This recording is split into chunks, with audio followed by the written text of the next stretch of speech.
Hi everyone, I'm Rope. And I'm Louise, and together we are In the Loop. Right, and today we've got our guest, who is Liz. She's called Quick Fix Profiles. So Liz, do you want to explain a bit about what you do? Because I tried to say it the other day and I was totally lost about it. Yeah, it's a bit of a strange situation. Basically, we are a prefabrication company and we make elements for first fix dry lining for like larger commercial structures. So our bread and butter really is things like hospitals, big apartment buildings, student accommodation. So they're large build projects, tend to be over a year contract for the dry liners. Whereabouts are you based? At the moment, our head office is just by Heathrow. So that's our main base. And hopefully, fingers crossed, next week, we'll be opening a depot in St Helens. Oh, wow. In Merseyside. Nice. Yeah. Bit far from home. Yeah. And then, so how did you get into it? So I had done a few like small scale developments, just redid some flats, a few houses. So dipped my toe in the construction industry that way. And my husband had a large like commercial dry lining company, and they specialised in student accommodation in city centres. And it's kind of where it was all born, really, was I started working for him doing procurement, and I just constantly had site managers on the phone to me screaming that they wanted materials. I'd send them the materials and they'd scream at me that there were too many materials and there was no space to put anything. And so we literally started the company by renting a little tiny shed and buying a saw, and we started doing it for ourselves, in essence. Okay. And it just went really well. The main contractors loved it. It really benefited all the health and safety on site. And then I kind of decided, well, actually, I think this is more sustainable and going to be a much more enjoyable career path than being a contractor. So I kind of bought all the shares off everybody and took it over myself. And we went to market, like to open market, in 2021. Okay. I was going to say, you mentioned we, so we is you and your husband. Yeah, so my husband obviously continued doing the dry lining. COVID was not a nice period of time. It got to a situation with materials where everything was on allocation. So when you would need to buy materials, you were dealing with 6 to 10 week lead times. And we would obviously have to pay those material costs, but you can't invoice your client until they're on site. And then it's 30 days from that point. So COVID really killed our dry lining business, to be honest. So he just thought, you know what, I'm just not going to fight this fight anymore. And they decided to close the doors. And so now he works for me. Nice. Complete turnaround then. Yeah. Complete 180. Oh, so that leads us to our next question, because look, you're a bit of a tick of all boxes when we were looking at who we'd want as guests and things like that. So on that with Steve, your husband, how do you find working as a couple? Well, he's probably going to listen to this, so I shouldn't be too mean. No, to be fair, I'd say we're quite a weird couple. Okay. We just naturally work really well together. Our brains think so differently. So each one of, like, with every problem or every obstacle that we need to come make it through, he looks at it in a completely different way than I do. So it does work. Like, it's weird. We don't really argue about things. It just works quite well. But it does mean that we are basically together 24 hours a day, 7 days a week. Okay. I can relate to that. Can you? Yeah. Although I've got my business and my husband's got his, I do work for him. So I'm a bookkeeper. He's a carpenter. So he's in the construction industry. So I do all of his stuff. So we've got a big crossover, but we work in the same office and we're together all the time. But exactly the same as what you're saying. We both have very different outlooks. So we might talk about an issue and I'll be going, well, you know, and he'll be going, nope, that's it. Like, so you sort of have to like meet in the middle somewhere of things. But yeah, we never argue about any of it. So it's always interesting to speak to other people who are like relationships in business as well. You rarely come across it, to be honest. Well, not marriages that survive it anyway. Yeah. We've survived it so far. Absolutely. So since when you started, obviously you've done that sort of bit of a flip around, so now you're the boss. But what's your sort of biggest struggles been in the whole process of that? I know you've touched on COVID being one of those, which really affected a lot, COVID especially was construction. Brutal. And I mean, the construction industry itself is still seeing the aftermath of it. You know, I was listening to there's like a governing body for dry lining and interiors. They're called the FIS, and it's the finishing and interiors sector. And their CEO, a guy called Ian, I was listening to a speech he did the other day at the FIS Awards, and he was saying in the last, I think it was 4 or 5 months, there's been 5 main contractors close the doors. Now, you know, these main contractors are closing the doors, owing subcontractors money. And the strangest thing in construction, I think, is the big main contractors credit check their subcontractors. And they'll only give you the jobs based on your credit history and you know, your business as a whole and obviously how good you are. But they credit check the small guys, but actually the small guys are the ones giving them the credit. So, you know, you have to go on site, you have to work, say for argument's sake, your payment terms are 30 days, which prior to COVID, it was an argument to get a 30-day payment term.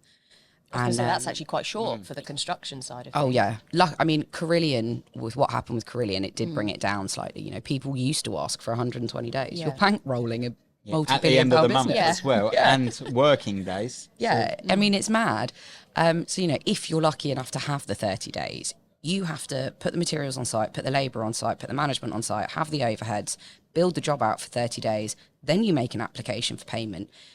And then it's whether or not your main contractor then goes through and argues with you. And you don't, you know, if you put in an application for £50,000, you might not get the full £50,000 after another 30 days. I think that's something as well that's misconstrued, because some people think like, oh, £50,000, but actually it's an application, it's not an invoice. Yep. So So a lot of people don't understand that side of things either, do they? no. To be honest, I was talking to a friend of mine the other day, and her family have been in construction for generations, and she has just started her own main contracting firm, and she's leading with, you know, a female-led sustainability, new way of building, new way of life.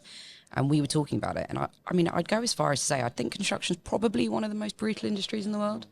You know, with all these main contractors closing their doors and going down, you know, they are going to take a lot of people with them. Yeah.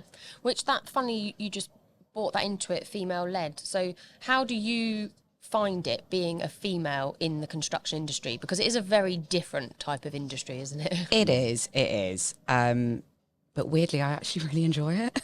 Yeah. I, no offence, find men a bit easier to deal with than women. Yeah, I do. Yeah. No offence taken. Are they? Yeah. Yeah. Yeah. You're all a bit more just like, Straight to the point. yeah. Some women are quite pushy though. Oh, yeah, there are some absolute ballbusters out there. But bloke's normally got another bloke shouting at him in That's construction. Or True, a innit? wife. That's your excuse, Oh, is it, Ruth? Although there's a lady who runs O'Donovan Skips, and she pushes a lot. I know for- Jackie O'Donovan. Oh yeah. Yeah, She- I've met her a few times. She pushes a lot for females in construction. Do you know what? So I've been introduced to her a couple of times, and a few like ladies' lunches that I've been invited to for women in construction. She is actually one of the most interesting people I think I've she ever pushes met. a lot. She's always writing articles, always going to events. She just got an OBE. Yeah. Did she? Kudos to her. Yeah. Well, we'll be getting her on here next then. Yeah. Do you know Well, what? they She's just really sold nice. it. Yeah, she did just sell it. Yeah. She did this. She did like the keynote speech, I guess you'd call it, at a ladies' lunch that I went to that was all about women in construction, and it was only a small lunch. I think there was probably only about 50 ladies there, and you know, a token man. And she was so fascinating to listen to because she explained how she came about running this business, and you know, it all happened from a really young age, and you know, she's really carved a path. Like, she's done incredible. I think that. Oh, I don't know. I don't want to quote it, but I think the dad had started and the dad had died. Well, her and her brother were quite. So her and her brother really pushed it, but. Yeah, it's a good firm as well. It's a good service. So talking about starting businesses, you mentioned before then about a shed and a saw. Oh yes. So when you say this about the a pig saw, It was mushrooms. It was a mushroom farm. Is what it was. Brilliant. So with the sauce, so just explain, because obviously I don't know much about exactly what you do. So I'm guessing, do you cut the sheets to size then? Like if someone was to order stuff, so you literally take the measurements and it's all... No, so we don't give any design advice. I would never tell someone how to build their job. That's an architect's job, to be honest. Yeah. So we get the main contractors, obviously choose their subbies, but even at tender stage, we'll have different subcontractors come to us and ask us to price the jobs. Now, like layman's terms, like the easiest way of explaining it is basically on site, the traditional method is you get a pallet of boards and a pallet of metal that gets delivered. Then there'll be one or two members of the team that basically get decamped into like a basement area that's quite sealed off, and they have to hand cut all of those boards into strips. The strips then get attached to the metal, and they basically get attached to what you refer to as the soffit, so like the concrete ceiling. Yeah. And they're basically like a crush zone for the natural movement of the building. So that's one of the largest parts of what we do. So we provide the full service where we will cut the boards and attach them to the metal as per whatever the client's spec is. They tell us and we build it that way. And then we send it into site all pre-made. So they literally pick it up and attach it and it's done. Okay. So it really speeds up on-site installation. Yeah. You know, dust is a huge, huge killer. People don't realise how severe it is. But someone actually sent me some stats and it was slightly mind-boggling. 40% of all of the cancer diagnoses and deaths in the last 5 years have been construction workers. Wow. Yeah, That's it's mad. awful. It is awful. And the thing is, you know, your site management teams are always going to tell the lads, you know, you've got to wear PPE, rah, rah, rah. But, you know, these guys, at any one time, they can have 100 people on site. They cannot watch every single person like a hawk. So despite being told, they might not actually wear it. And, you know, silica and everything in the air, it doesn't just affect the dry liners. It affects every single person that's on that site, every trade and every individual. So by taking all the cutting off site, you know, our extraction equipment is massive. It's absolutely massive. And we still don't capture 100% of the dust. So to think what might actually be floating around on site, it's awful to think if you use the traditional methods. So that's one of the elements. We also just cut the strips. So strips can be used for various different things as well as collection heads. So just our clients call us, tell us the sizes and the boards that they want, and we cut it. Anything, all plasterboard basically, cement particle board, A1 rated fireboards. And how about this machine? Because you got a new machine. I did. So you got to buy another one then. The excitement on your face. It's so sad. I never thought I'd get excited. But you called it your Lamborghini to me, didn't you? I did, yeah. Yeah. Yeah. We actually bought another one the other day.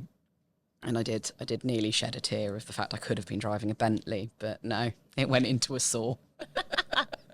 But yeah, commitment. they're huge. What was it? I mean, you know, the machinery and the technical side of things is not my strong suit, but we're for the northern branch for next week, hopefully. So the saw's been delivered, and now we're obviously having to place everything out and get everything ready. And I was talking to the machine manufacturer, and he was saying it's 7.5 meters by 4.5 meters is the floor print for that machine. Yeah, so that's the one up north, and the one we've got down here is about the same size. Yeah. Wow. And then you've got the extraction equipment on top of that. Yeah, of So course. And then yeah, to they're pretty obviously to get sizable. one of these, like finance, you know, I've done financing with vans, and you show a bit. How do you get it with a machine? Is it It's the same concept. Yeah, Yeah. it's asset finance. easy enough? No. Is there nothing ever? Financing these days is definitely not easy with these interest rates. No, I was really, really lucky when we first started the business. We obviously put the money in to buy the first machine, which was a much, much smaller, much cheaper, but a very labour-intensive machine. And then as we tried to grow the business, you know, we realised we needed some financial help. So I was really lucky. I was introduced to a small finance house called Rivers Leasing, and they're based over in Harrow, and they have been incredible for us. And and they have helped us in so many ways. Brilliant. And I think had we gone to large, well-known like brokerage companies for the finance, I don't think anyone really would have entertained us. You know, How we're a did you small come across business. them then? Through some like networking or something, or was it someone you knew? It was a friend of a friend, and I got introduced to a mortgage broker because I was actually remortgaging my house.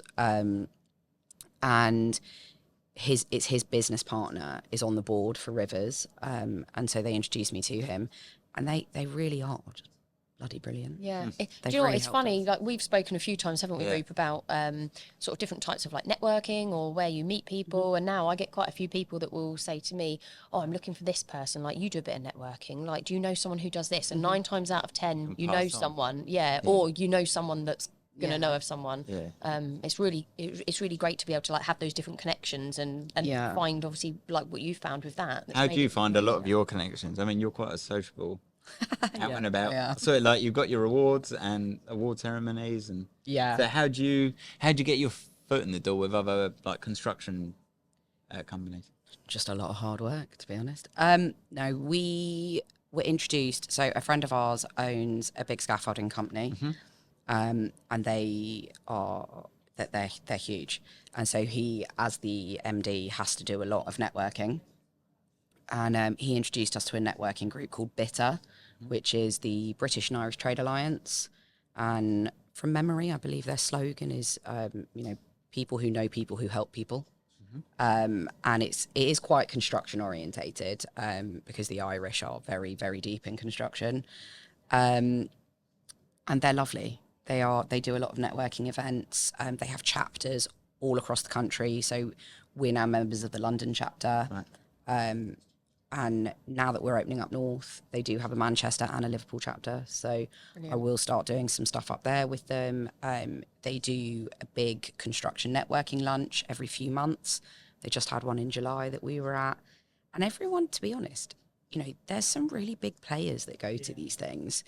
And they're all just really down to earth people. Like, I remember the first time I ever got, so again, through someone I know, they introduced me to the commercial director of one of the largest distribution companies in this country. They turn over like 10 billion a year. I was terrified going into this meeting. Honestly, I had to go and get a glass of wine before I had the meeting on Zoom. I was Calm the so nerves. scared. Yeah. I was like, oh my God, we're this tiny little company and I'm talking to somebody who does billions a year. And you kind of forget, I think sometimes job titles and company names actually hide the fact that they are just people. Yeah. And now I actually have a great relationship with this guy. We are friends. That's great. Yeah. And we That's just the have a thing, some laugh. People forget that there are very normal people behind these businesses. Yeah. Yeah, 'cause some of them just started out from nothing anyway. Yeah. Yeah. I In mean, the that's bedroom thing. or- Yeah. So many of these guys actually, they worked up from Yeah. the bottom. And I think, when you put, I don't like job titles. I never used to have my job title on anything. Like, it was irrelevant to me. I was advised that I have to, but I think they make people assume things about you. Yeah. A director title, a managing director, a CEO, whatever you want to call yourself. At the end of the day, it's just a title. If you're not good at your job, you're not good at your Absolutely. job. It doesn't matter what that job is. I agree with that 100%. I'm always saying to the girls that work with me, and again, I always say work with me, not for me. And it's all one of these things that, as far as I'm concerned, there's no real hierarchy. Yes, if there's a decision that needs to be made, I'll be in that position to make it. But otherwise, we're all very even. We'll all change the bins in the toilets. We'll, do all of those jobs together. So, and I think actually that sets a level of respect as well between the team. So I think you can, your sort of workers, for want of a better word, will work better if Yeah. you've got a team like that going. I mean, my husband and I both massively believe I won't ever ask someone to do something for me that we wouldn't do ourselves. Definitely. There's been times where our machine's broken down and I have literally climbed into it, like covered from head to toe in dust, taking parts of the machine apart on FaceTime to the mechanics because they couldn't get down here. So, they're saying, okay, use this wrench. And I'm like, which one?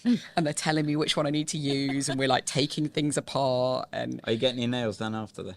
I've actually got rid of my nails. Oh, right. I used to have really long manicured nails. I've got rid of them now. Oh. Yeah. So what would you say has been your biggest high then in business? I don't know. That's quite hard. There's been loads of times. I think it's funny because we've now moved. We moved out of our mushroom shed and have a proper warehouse. What, the curved ones? Yeah, well, I still have it for storage in my small store, but I do my proper warehouse is larger now. And the day we signed the lease for that, my husband and I were like ecstatic. Amazing. I was so excited, and now we're in there. Machines are in there. We took a bit of a punt moving into something so big, and especially around here with the cost of real estate, it's ridiculous. And it's going well, but like now all of a sudden I'm like, oh God, is this too small? Have I got to do it all again? Oh my God. It's scary how quickly you'll fill a space, isn't it? Yeah. When we those, first walked in, all it was those like, pallets take up so much space. They do, All that yeah. plasterboard. They take up so much space. But I mean, it sounds really sad, but before I kind of ran my own business in construction, I did think it was a bit poncy that everyone seems to get awards and everyone's always at an award ceremony every bloody week. And but now when I get the emails saying like, you've been nominated and you've been made a finalist of something, I'm like, woohoo! I'm like dancing around the office. Has it changed anything? Winning? No. So far I've only won one. Nice to get the Right. recognition, though. That's what it is. I Yeah. think it's like, oh my God, people know who we are. Yeah. People can see that, we are just trying to make a difference. We're trying to make the building site safer. We're trying to make building more sustainable. We're trying to make life easier for contractors. Which, And therefore more profitable if it's all done in a, better way. exactly, and there's so many different benefits. And, there's even been things that my clients have called and said to me that I'd never thought of. Like our full deflection heads, one of our clients mentioned to me, oh, well, it reduces single-use plastic on site. I was like, oh, yeah, I hadn't thought about that. So it does. Yeah, it does. Add There's that so to the many brochure. things. Yeah, exactly. Rewrite everything. But there's been loads of just small wins, I guess. Yeah, that's good. And that's what I think it is. I don't ever want to lose sight of where we started and how we started, and Steve and I have been really lucky that we've built an incredible team of people. Our yard manager, he's technically a yard manager, but his name's George and he works for us in our head office. If we did not have George, I don't know what we'd do. The guy is an absolute legend. He's a saint. I couldn't survive without him. I hope he listens to this. He's wonderful. And luckily we've built a really good team. I trust all the guys that work for me, and we work in very much like give and take. If they need an extra day off or whatever, I'm not going to dock wages, but then sometimes I'll ask them to work an extra hour. Yeah. And I don't get complaints that, Yeah. they're hard workers and what they do is vital.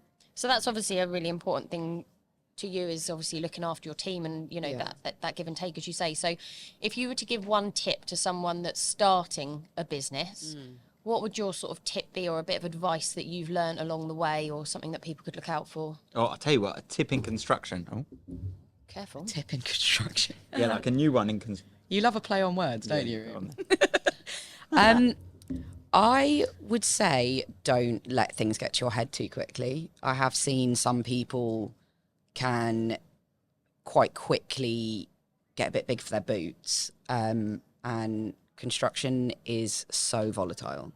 You can be the top of your game one day and be done the next. Yeah. So just It's a don't ever fierce let... industry, isn't it? It's brutal. I just say don't really ever let things go to your head, and just remember where you came from and take care of the people that work for you, because, it's all well and good if we sit in a boardroom and, you've got a shiny sign above your head, but if the guys on the floor and on the sites aren't there, you're in trouble. I think that's very wise words there. So we're going to finish off. We always ask a really random question. So our question for you is, if you could only have one cocktail for the rest of your life, what would it be? Oh, that's mean. Well, we did really everyone else mean. with biscuits, but I said that you like a drink, so we changed it. I think I'd have to say an espresso martini, because then you cover the coffee element and the booze element Very in clever. the same drink. She's definitely got the brains. So let's just finish off, Liz, by just tell everyone where they can find you if they want to either contact you, find out a bit more about your business, any social media handles, website. So social media is not our greatest strength, but you can find us on LinkedIn. It's Quick Fix Profiles. Okay. Our website is quickfixprofiles.com. And if anyone has any questions, the email is just inquiries@quickfixprofiles.com. Brilliant. Which goes to me, so you will hear directly from me. Thank you so much for coming on the Hey, podcast. thanks you guys. It was fun. This was less terrifying than I thought it was going to be. Good. I'm really glad. And hopefully you all wait till found you it hear it interesting. Yeah, exactly. Hopefully you've all found it interesting. And yeah, any questions for Liz, or if you're in the industry and it's something of interest and something that would work for your business as well, please get in touch with her. Have a look at the website. And for us, let us know if you've got any questions, any topics you want covered, and we will try to do this for you. Hi, I'm Lucy Lyons, and this is my debut novel, The Finding Machine, a cosy mystery set in 1998. One morning, Alex inherits a mysterious invention from her late father. The Finding Machine solves mysteries, but it's concealing the biggest mystery of all, the disappearance of a little girl back in the 1920s. But will the Finding Machine bring comfort or uncover a dark family secret? You can find my book in Waterstones and online at Amazon.